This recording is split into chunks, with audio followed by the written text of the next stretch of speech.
G-Man Boxing. Do you know what I mean? Every single live he donates. I see him on other lives donating. He's got the bag on it.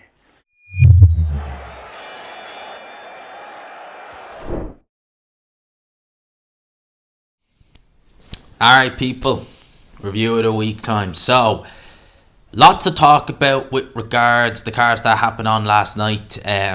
Three main ones, obviously Tank versus Garcia, Joe Cordina versus Rakhimov, and we'll touch on the Babbage fight as well. We'll start with the big one. The big card over in Las Vegas. Ryan Garcia, Tank Davis. Let's just talk about the undercard. Now, I only seen 3 fights on this card, which was Beck the Bully versus Gabe Rosado. Now, Gabe Rosado he touched down in the first fight, but this fight he was a bit sturdier.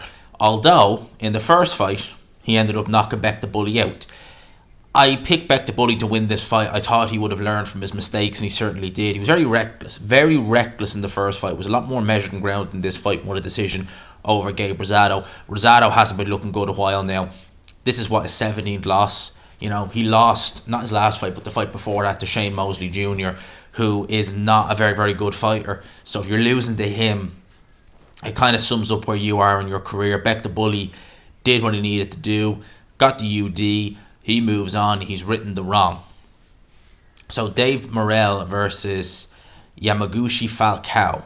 Alright, now I seen this fight, first round KO win for Dave Morrell, knocked Falcao damn near out cold.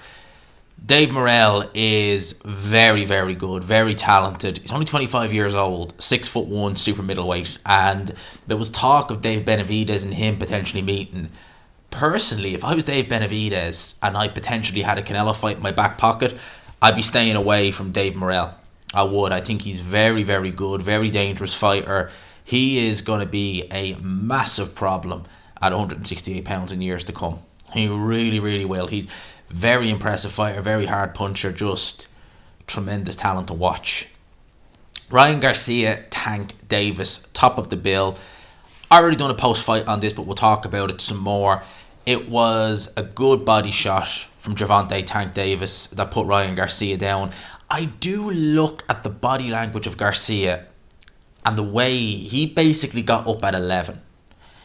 And I do wonder if there was a part of him that thought, you know what, the body shot hurt, but it didn't hurt that much.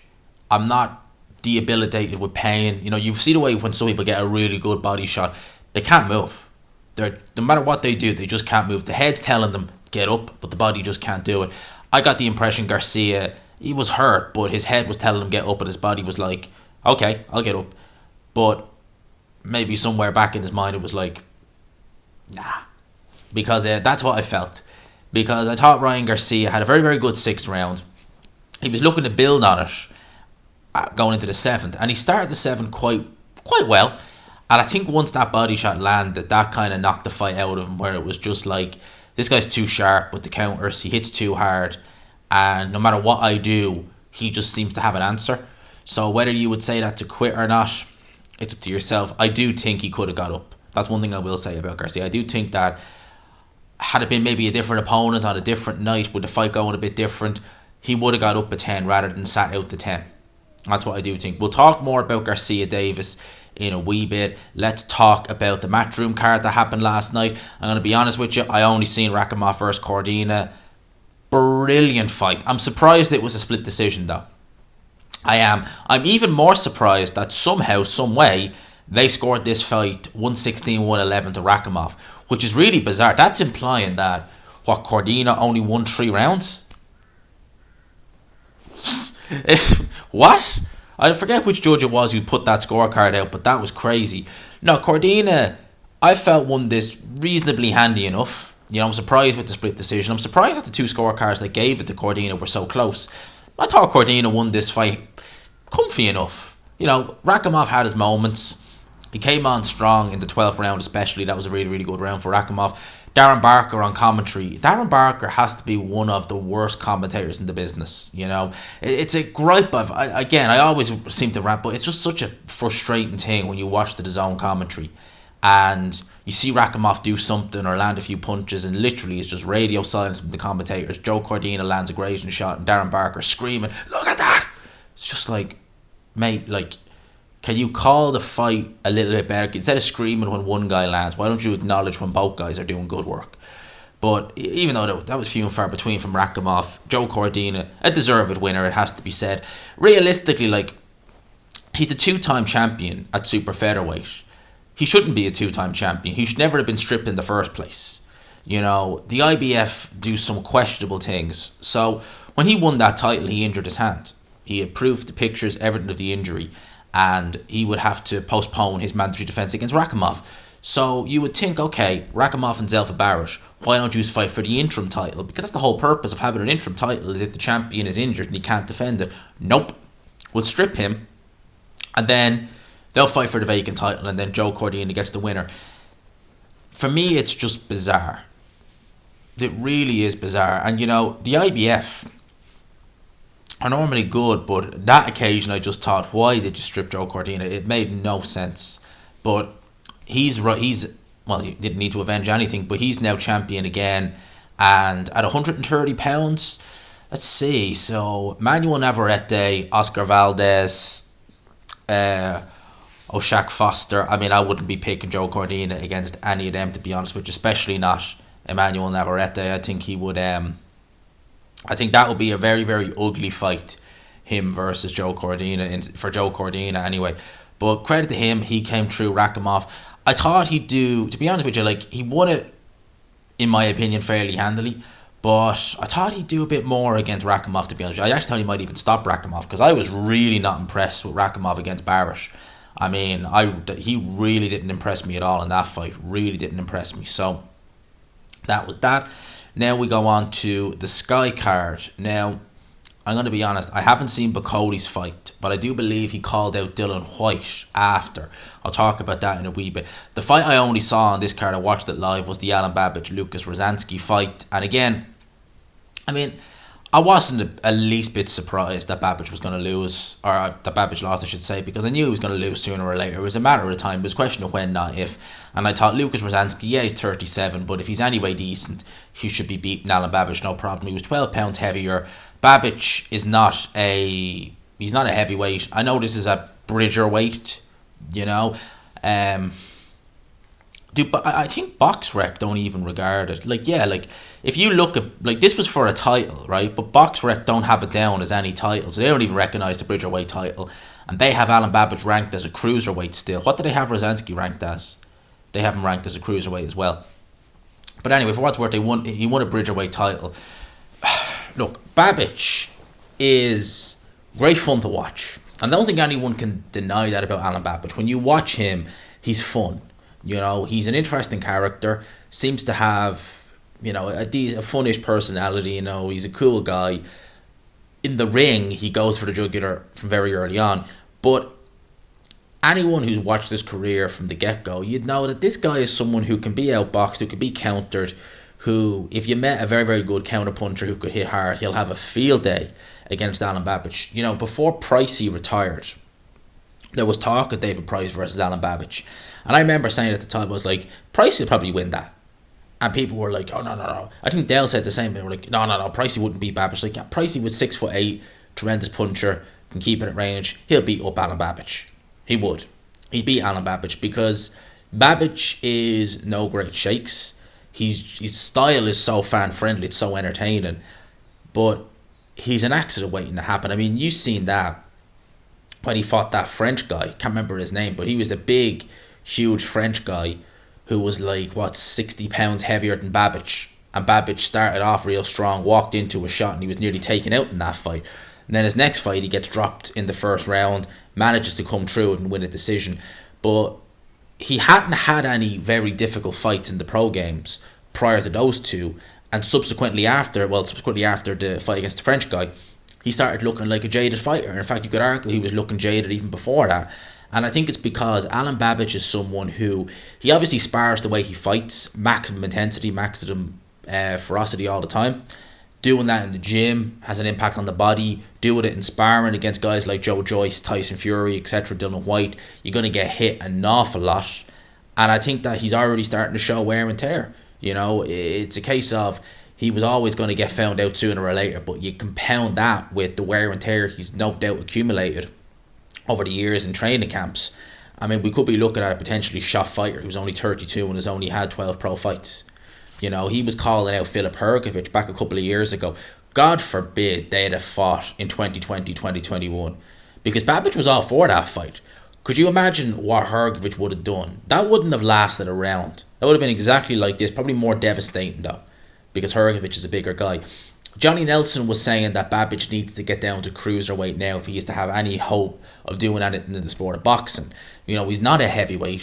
He'd be absolutely swamped at any decent level of heavyweight. Talk about go down to cruiserweight.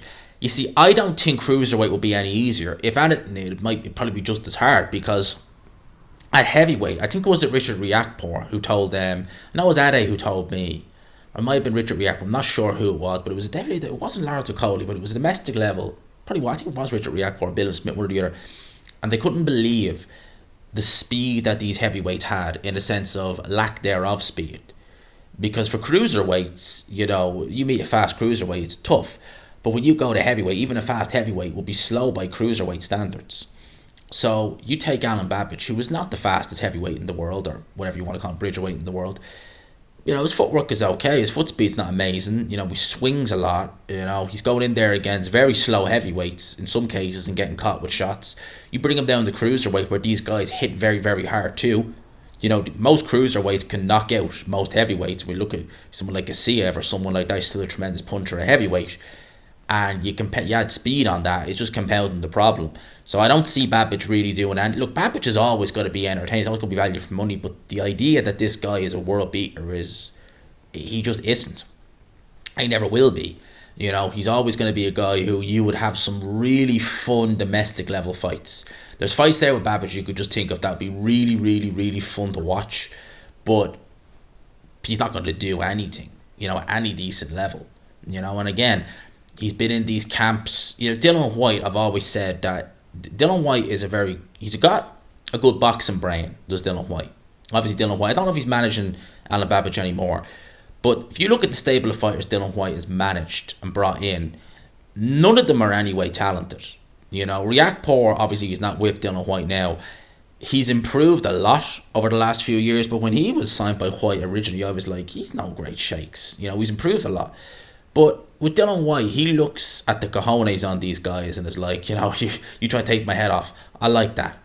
But in terms of talent, I mean, you look at the guys he's signed, they're all garbage. They're all going to get obliterated sooner or later, you know, Fabio Wadley, etc. Like, there's not one fighter in his stable that you'd look at and say, he's talented. They're all crap, you know? So I think Dylan White needs to get a better eye for talent rather than who has the biggest cojones.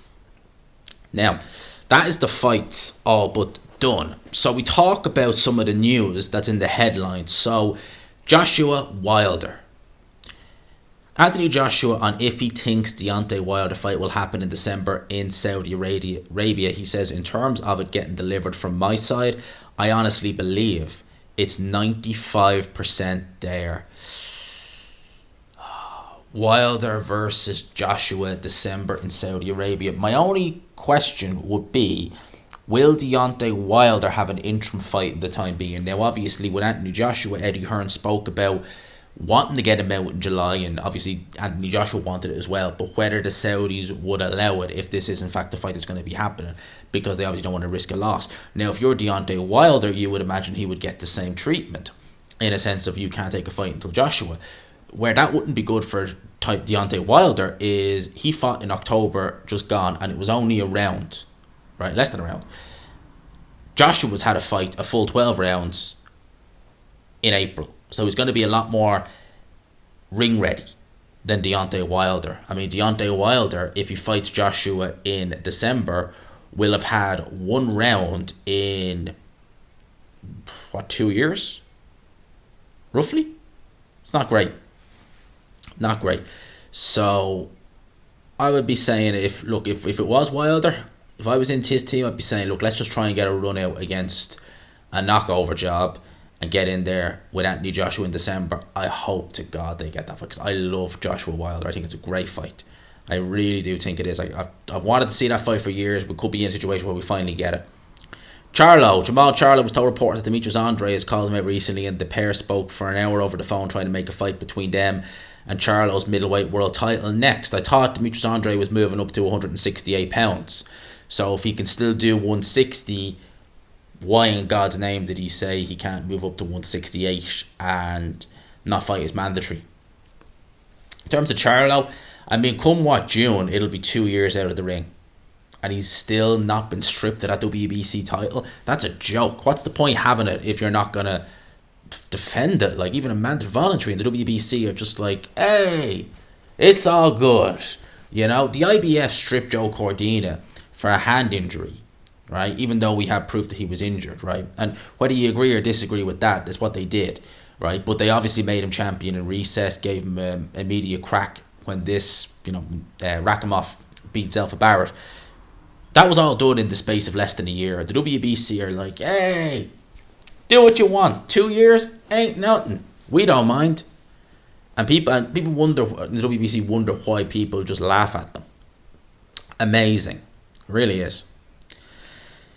Now, this is right. So, Tyson Fury, we're hearing a lot of talk about him fighting in the month of July. Now, interestingly enough, I'd like to know what the crack is with Alexander Usyk. Is he going to fight in the summer as well? Because we've not really heard about who Usyk is going to fight, if he's going to fight anyone.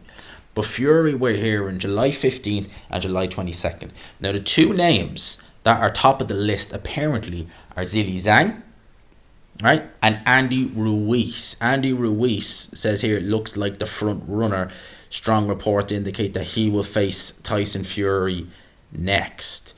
Now, I do find it interesting, right? Andy Ruiz apparently is going through some issues outside the ring, which we won't really get into here, but he could still find himself in the fight 15th or 22nd Wembley Stadium. Now, that's reported by Mike Coppinger. Who would I prefer to see? Tyson Fury versus... Look, we'd obviously love to see Undisputed, but at the end of the day, we got to... If we get it in December, happy days, then right. If we're guaranteed to get it in December, then look, fine. A fight for each guy in the interim if we're guaranteed it in December. Fury versus Zhang or Ruiz. Who would I personally prefer out of the two? Personally, I prefer Zhilei Zhang. I'll tell you why I prefer to see him fight Zhilei Zhang. One, because Zhang definitely has the power to make the fight very, very interesting. You wouldn't be looking at it thinking, Fury's in control, because you always know Zhang has that power. Does Andy Ruiz have that? Possibly, but with Zhang, we know it's there. One of probably the best left hand in the heavyweight division. And second of all, the dimensions of both fighters are very different. Alright, Andy Ruiz is a short front foot counter puncher with slow feet. For me, that is just tailor made for someone like Tyson Fury to look good against. Tyson Fury would just keep him at the end of a jab all night long and maybe look to land the uppercut whenever Ruiz gets in close. He wouldn't exchange with Ruiz. He'd be very smart. He wouldn't do what Joshua... Even if he got Ruiz in trouble, he wouldn't do a Joshua and try and go in all guns blazing. I do think that he would be a lot more aggressive than Joshua was in the rematch. But Fury's more intelligent in the ring than Joshua is. You know, he knows what to do, when to do, and he knows when to push and when not to push. Whereas Joshua, it's kind of all just, right, he's hurt, let's go for it, not thinking, oh, wait a minute, he's alive, and a front foot counter puncher, oh, I'm on the floor. I think that style of Ruiz would just tailor-made for Fury. Zhang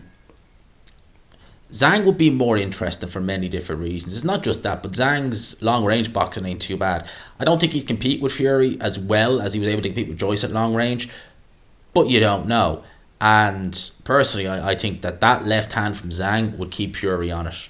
And personally, if you ask me who would I prefer out of the two, I would personally prefer to see Tyson Fury versus Zhilei Zhang. That's just me. Now, other people could say, no, G, we want to see Tyson Fury versus Ruiz.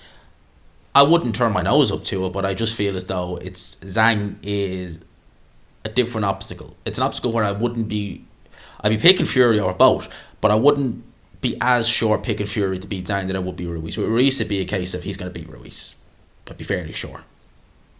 Now, at the DAZN show over the weekend, Eddie Hearn gave an interview to IFL TV, and he said it's very likely that they will actually make an offer for Dillian Whyte to rematch Joshua in July or August the 6th. He said that will depend on the talks they have set next week with the Saudis about Joshua versus Wilder in December. So there is still a chance we could get in the summer, late summer, Dillian Whyte versus Joshua, but it depends if the Saudis allow that. Now, for me personally, right, if I was holding out hope for Joshua versus Wilder and I was afraid of either guy losing, but you pitched the name Dillian Whyte versus Joshua, I'd be like, do you know what?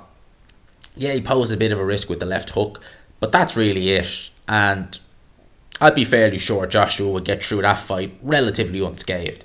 So I wouldn't, if it was me, I'd be like, yeah, fight him in December or fight him in July or August. And personally, I think for Team Joshua, they need another fight before going in there. They need another rehabilitation fight. They need a fight where they can look a bit devastating. And I think they will against Dillian Whyte because he's looking shot to pieces. He really is. Eddie Hearn has stated he believes there is a very good chance Conor Benn's provisional suspension will be lifted and insists they are planning for him to fight in mid to late June, US or UAE. He doubts Chris Eubank Jr. will be the opponent. So, based off of what though? So Conor Benn has released that dossier to the UCAT, right? But it's taken this long.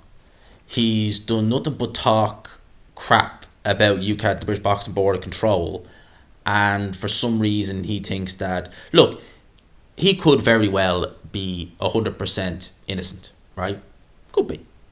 But if he is, he's not behaved like the innocent party, has he? Throughout this whole ordeal, he's not once behaved like someone who's innocent. Because you would imagine if you are innocent, right, and you know, right, I have not done this. I'm going to cooperate 100%. I'm not going to throw my toys out of the pram. I'm not going to try and drag their name through the mud. I'm just going to do what they say. Boom, I'm exonerated. Haha, see you later. Right? Conor Benn not being the sharpest tool in the box, to say the least. I mean, definitely not. He throws his toys out of the pram. He tries to drag the board and UCAD's name through the mud. And now he wonders why they're being a little bit less than kind with him. You know, it doesn't take a genius to work that out, but Conor Benn certainly is no genius, to say the least. So let's see. Look, this whole Conor Benn thing, it is getting boring now. I'd like to just know what the story is with this and just draw a line in the sand and see where it is. If he gets found innocent, fine. If he's guilty, that ban will get backdated till March. So if he get to, and that's the thing, like, you know, Conor Benn, I've no doubt that if he had put his hands up and just taken a ban, he might have got a year's ban backdated to, say, September.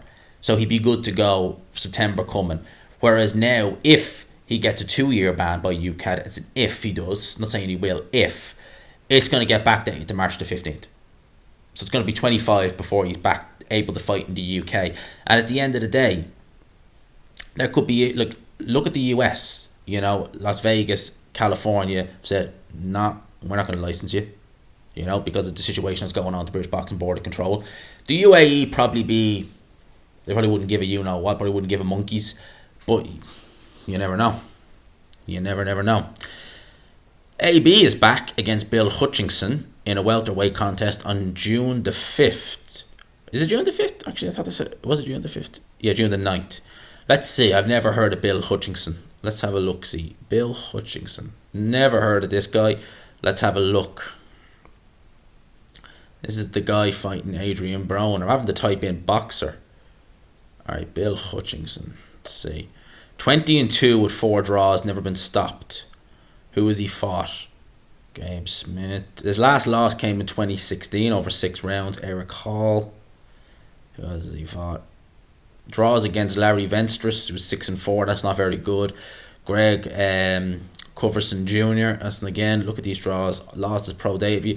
Yeah, very unremarkable record for Mr. Billy Hutchinson. So even AB at this stage in his career probably still has enough left in the tank to be able to sort this out. You would imagine anyway. Now I did see Martin Bacoli was mentioning Dillian Whyte. I did see Martin Bacoli's mentioned Dillian Whyte. I'm trying to find where he mentioned him here, but I'm not really seeing it here at all. But Bacoli versus White, if that fight did, we'll say, get made, how would we have it? I know Martin Bacoli looked very, very good against Tony Yoka in his fight previous to the one he had now. But how would he look against someone like Dillian Whyte at this stage in Dillian Whyte's career? I think the Yoka fight definitely flattered a lot of people with Bacoli, because Bacoli, like, people keep mentioning Michael Hunter, and a lot of people, it's bizarre really, they forget that Bacoli and Hunter actually fought, because a lot of people would be like, it's an easy fight for Bacoli. Easy? It's like, well, if it was so easy, how come he got beaten up really in 2018 in York Hall by Michael Hunter? That rematch is an option. Hunter being inactive though, being very inactive, largely down to his own fault. Well, the Triller fights were nothing really. Then he was to go with Boxer. Okay, that wasn't his fault necessarily. It was Hughie Fury's and them screwing him over. But he's been inactive. He's not been able to get a deal with a promoter now because Triller is seemingly gone by the wayside. And could he rematch Martin Bacoli? Be interesting. You'd favour Bacoli a bit more now with the inactivity for Hunter. In terms of Dillian Whyte, I probably would pick Bacoli, but would I be as confident? Because, look, if I was Bacoli, I'd be looking at Dubois. I'd be trying to get in there and fight Daniel Dubois, because I would definitely pick him at this stage over Daniel Dubois. Just when I looked at Dubois, I had to watch that Kevin Lorena fight again a couple of weeks ago, and I was just like, oh boy, it's even worse upon reflection again a few months later than it was at the time. He looks so shaky. He just looks unbelievable. Against someone like Lorena, someone like Bacoli would absolutely eat him for breakfast. Now, Dubois could very well be facing Usyk, which, if that's the case, good luck with that. But if he doesn't, and they put him in there with Bacoli, you'll be making Bacoli heavy favourite against Daniel Dubois at this point. I think Dubois is there for the take, and I think a lot of guys are going to look at Dubois and be like, I fancy going in there and trying to make you quit. That's going to be a lot of the perception a lot of people have on Daniel Dubois, just based upon how shaky he looked against Kevin Lorena. So that's my thoughts on that. People, I will leave you there. Let me know your thoughts in the comments section below. I hope once again you enjoyed the video. Feeling a bit better now than I was the last couple of days. So normal business is resumed next week. We'll try and get a video out a day, and we're going to try and do a midweek live stream. Of course, I'll try and get a guest on for that. I do enjoy having a few of the boys on for those live streams. So I'll leave it then, people. Smash the like button if you could. Hit subscribe, of course, if you haven't already. I hope y'all have a great week this week.